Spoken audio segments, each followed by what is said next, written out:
What's up, Knicks fans? So another trade discussion video. Knicks have been linked to Andre Drummond as a trade piece, as an option for him after he's bought out with a multi-year extension. Let's discuss. So the first thing we got to talk about is why the Knicks can't just straight up trade for Andre Drummond. It's really hard because of his contract.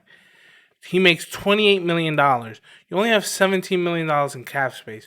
So even if you just trade him to the Knicks, and let's say you send the Detroit second round, let's try that trade. Right? It can't work because of his contract. So what can we do? We have to at least get up to like $10 million. That's not an easy feat. So what do we have? Okay, we have Kevin Knox, $4 million, right? Trade that to the Cavaliers. And we got Alfred Payton's $4 million, but he has a no trade clause, so he can easily tank the trade, right? Got Austin Rivers, $3 million. And then I know a lot of people probably not gonna like me for this, but then you got Ignas Brazdeikis is $1 million. Right? So Alfred and Knox is 8, Austin Rivers 11, 12. So about $12 million. You want to kind of send that back. And then we could add it for the Detroit pick, second round pick. Okay. The trade is a success. No change in win loss predictions. Obviously, most of these guys sit on the bench with the exception of Peyton. So you're getting rid of one, two, three, four, three players you don't play, and you're getting back a center. Now, a lot of people say, well, Drummond's not that good of a center. Well, let's look at his stats. You know, Andre Drummond right now is averaging 17 and 13, so he's a double double machine, shooting 47 from the field, and under 60% from the free throw. That's fine. And his player efficiency rate is at the same. And then if we look at his shot charts, okay, he basically packs the paint. He's an old school center in a new school era. If this were the '90s, Drummond would be a superstar, but it's not. Can he help the Knicks? Is the question, and I think he can. Honestly, watching the Brooklyn game gave me a bit of time to reflect, and I was saying, the Knicks were not shooting an efficient percentage. We shot worse than the Nets, but we hung around. We out rebounded the Nets on offense. Imagine if Andre Drummond was cleaning the offensive boards. They probably could win that game if they had an Andre Drummond. So the Nets game kind of really changed my attitude. This year I was like, no, we don't need him. Uh, we'll have Mitch when he gets back. And Mitch is enough. He doesn't demand the ball, whatever. But if Andre Drummond is willing to not be a focal point, and he's willing, maybe with Thibodeau's defensive style and the coaching staff, they can work on him and get him in the right way. Not a concern was that he will pack the paint for Julius, but I don't think that's much a concern. So let me pull up Julius Randle's stats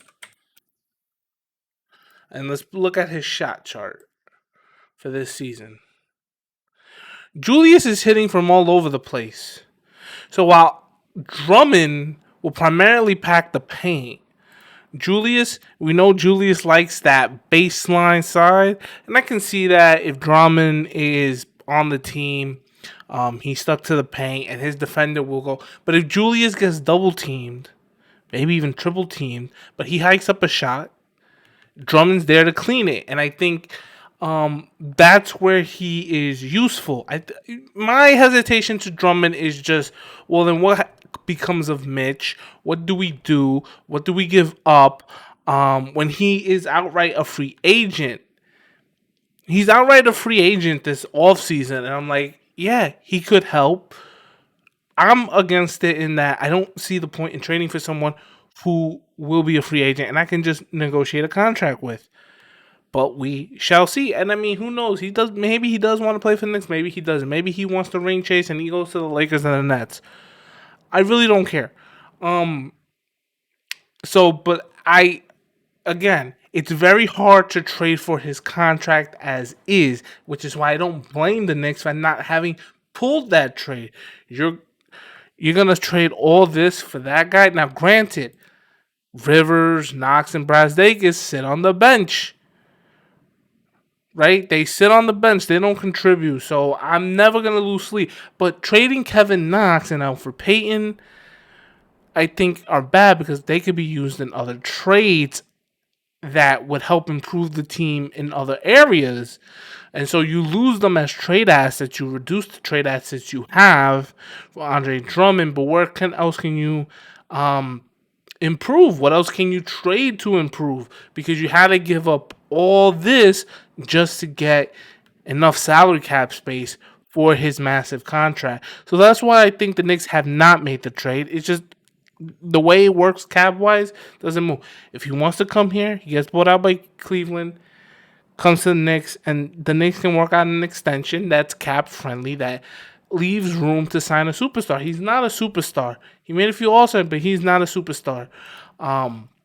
He is not a superstar in today's NBA. So the best thing is if he can sign a $12 to $15 million a year extension, I think that's fine. We extend Julius and together, yeah, and then we still have cap room to sign someone. And then by the time RJ Barrett is extension eligible, you would have your core pieces for a chip. I think Andre Drummond can contribute to a chip.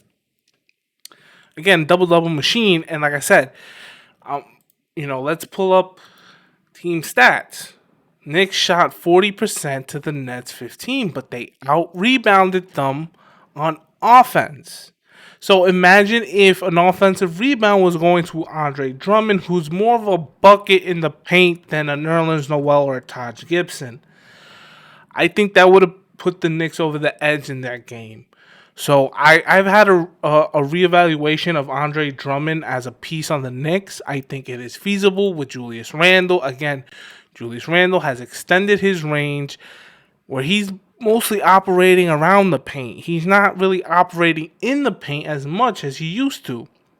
And if Julius keeps working on his shot and makes his shooting more knocked down, if he increases these percentages, if he becomes a 50-40, 50 from the field goal, 40 from three, that's all-stars. All-stars do that, 50-40. And then, of course, he's not going to get 90% free throw shooting, but, hey, bump, if he gets over 80, yeah, 50-40, 80, that's what all-stars get. That's what some of the best players in the league shoot. Over 50% from the field, over 40% from three, and they averaged over 20 points.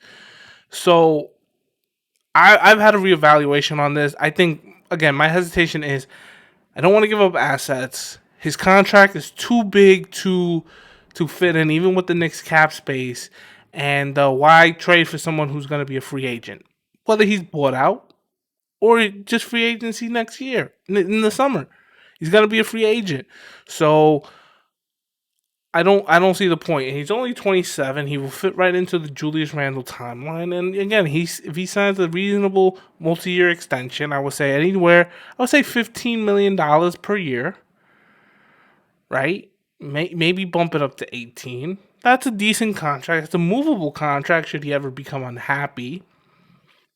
And yeah, he can contribute to the Knicks and winning. I think he can. I think Tom Thibodeau can find a way to do that. But we'll see. We'll see what happens with the Andre Drummond saga. Let me know what you think about Andre Drummond. Do you want him? Do you not? Like I said, my hesitation is just, that he's a free agent. So why? We're not contending for nothing this year. So why trade assets, right? Just negotiate with him in the offseason. That's it. Anyways, thanks for watching the video. Let me know what you think about Andre Drummond. Should they trade for him? Should they not? Should they just, like I said, sign him in the offseason, or do you not want him altogether? Do me a favor, hit that like button, hit that subscribe button for more content, and I'll catch you next time. All right, let's go Knicks.